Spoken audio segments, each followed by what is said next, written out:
anytime I'm dealing with a client that's facing criminal charges, one of the biggest things that they want to know is there a way to make this case go away? And typically what they mean is get it dismissed, get it off my record so that nobody knows that it ever happened. Well, one of the ways that we could use to try to do that is called pretrial diversion. Let's talk a little bit about what pretrial diversion is, what it isn't, and what you need to be asking your lawyer if you're facing criminal charges. Stick around and let's talk about it.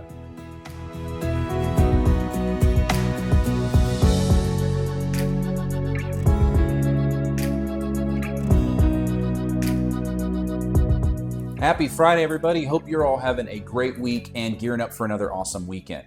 This week, we are talking about pretrial diversion. Now, I will say kind of right off the bat that this discussion is going to be very Texas focused, specifically North Texas focused. And the reason that is because pretrial diversion is a program that is instituted on a county-wide level. So every county has the option of putting together a pretrial diversion type program. They're not obligated to, and not every county in Texas has one. Other states likely have similar programs, but I don't know. I don't practice in those states, so I'm not really well versed in what other states have in terms of diversion programs. But Texas has these diversion programs, but they differ from county to county.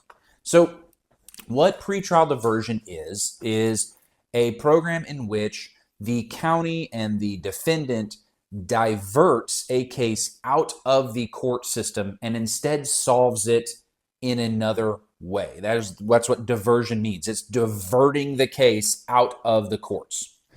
Really what it is it's a contractual agreement between the state of Texas or the county of, let's say, Collin County or Denton County or Dallas County. It's an agreement, a contractual agreement between that county, that entity, and the individual charged with a crime. Just like any other contract, it has terms, it has conditions. And just like any other contract, if those terms are fulfilled, then the contract will have been executed perfectly, right?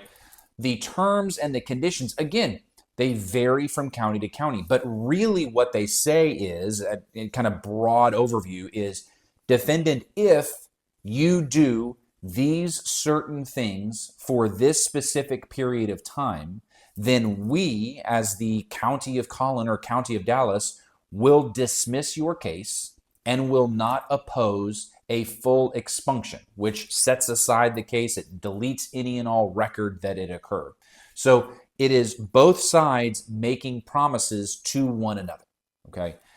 The beauty of pretrial diversion, at least as it is equates to from a criminal defense perspective, is that it takes a criminal case in which the way the system is set up, the defendant is almost never in control of a criminal case. We are always at the whims of the prosecutor, the judge, the jury, sometimes the victim.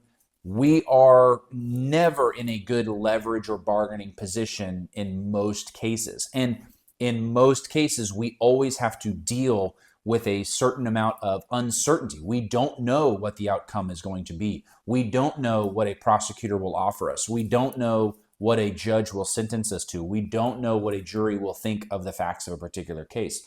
The beauty of pretrial diversion is that it takes that case and puts it squarely in the hands of the criminal defendant. That defendant now gets to control the outcome because there is a contractual agreement that states if you do these certain things, which are spelled out explicitly and they are easy to understand if you take the time to understand them, if you do those things, then the case will be dismissed and will be expunged off of your record. So it's a guarantee, which if anybody here or watching has ever done a consultation with me or really any other criminal lawyer, one thing you will certainly have heard is that no criminal lawyer could ever offer you a guarantee of a result. That's unethical to do. It's not something that should ever be done. You can't promise somebody hey, if you hire me, I'm going to get this case thrown out. You can't do it. This is one of the few times in which the outcome of the case becomes a guarantee. If you do everything that you're supposed to do, it's a guarantee. The case gets dismissed and you get your expunction. There's no discretion by the judge. There's no changing of the mind. They can't come back later and say, you know what, never mind. We're still going to push forward. It's a guarantee. The other beauty of the pretrial diversion program is in many instances, it's a way to get the case expunged much quicker than you otherwise would have been able to do it. So let's take a felony, for instance, right? For an expunction to happen in Texas, you can't file the expunction until the statute of limitations has run. On a felony, that's usually 5 years, 3 years, 5 years, depending on the type of felony.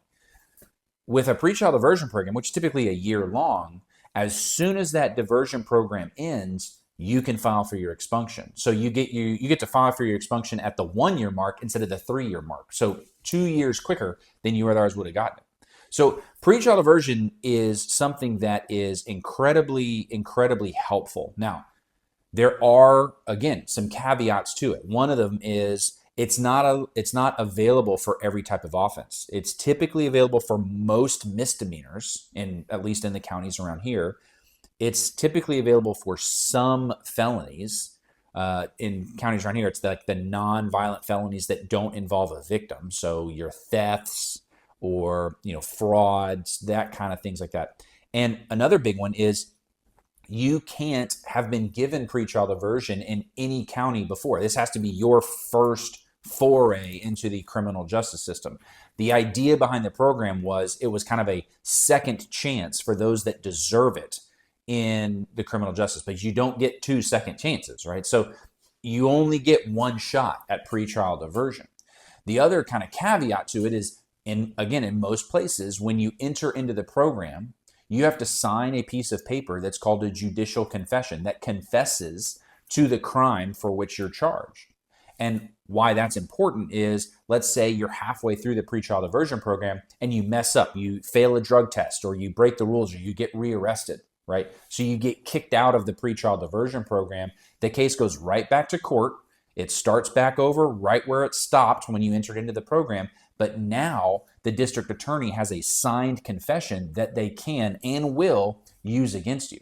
So pretrial diversion has huge upside, but it also has some inherent risks. So it's one of those things that you want to make sure that you talk to your lawyer about and you understand fully what it means, what the program is, what's going to be required of you, and you make sure you know what all those risks are before you just sign the contract and go on about your day.